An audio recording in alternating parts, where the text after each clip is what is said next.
sesuai di video source gua yang kemarin, di sini gua mau jelasin apa itu BIOS dan fungsi BIOS pada laptop atau PC.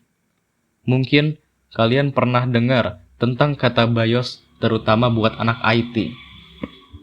Jadi, BIOS itu singkatan dari Basic Input Output System, yang artinya masukan dan keluaran sistem dasar. Kalian juga mungkin pernah ngikutin tutorial buat mencet tombol F2 secara cepat di YouTube buat masuk ke BIOS. Tapi, gua nggak akan bahas soal tombol itu. Gua bakal bahas tentang sesuatu yang paling penting buat komputer. 1. Apa itu BIOS?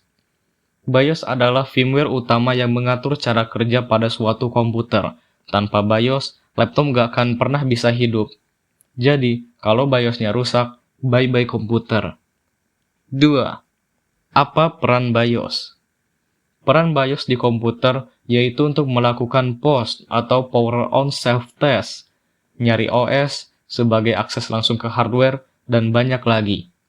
Bahkan, BIOS bisa mengatur hal-hal penting kayak boot order, fan control, layar, dan sebagainya. 3. Kenapa update BIOS itu nggak bisa sembarangan? Update BIOS nggak bisa sembarangan bukan karena susah, tapi karena update BIOS itu sangat sensitif dan nggak boleh diganggu.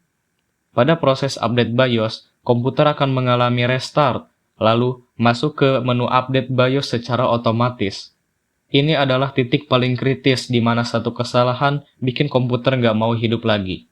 Kenapa gitu? Karena pada kebanyakan komputer, BIOS itu tidak dilengkapi dengan chip BIOS cadangan yang memungkinkan user melakukan rollback atau kembali ke versi BIOS yang sebelumnya.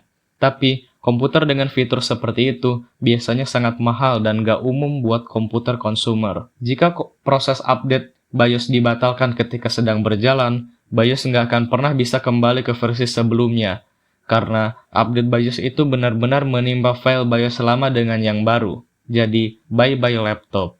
Pada laptop, biasanya ketika mau update BIOS, bakal ada peringatan untuk memasang baterai dan memasangkan charger ke laptop agar proses tidak terganggu. By the way, isi konten ini diambil dari pengalaman gue sendiri sebagai operator muda. Sekian dari gue. Kalau ada yang ingin ditanyakan, tulis pertanyaannya di komentar.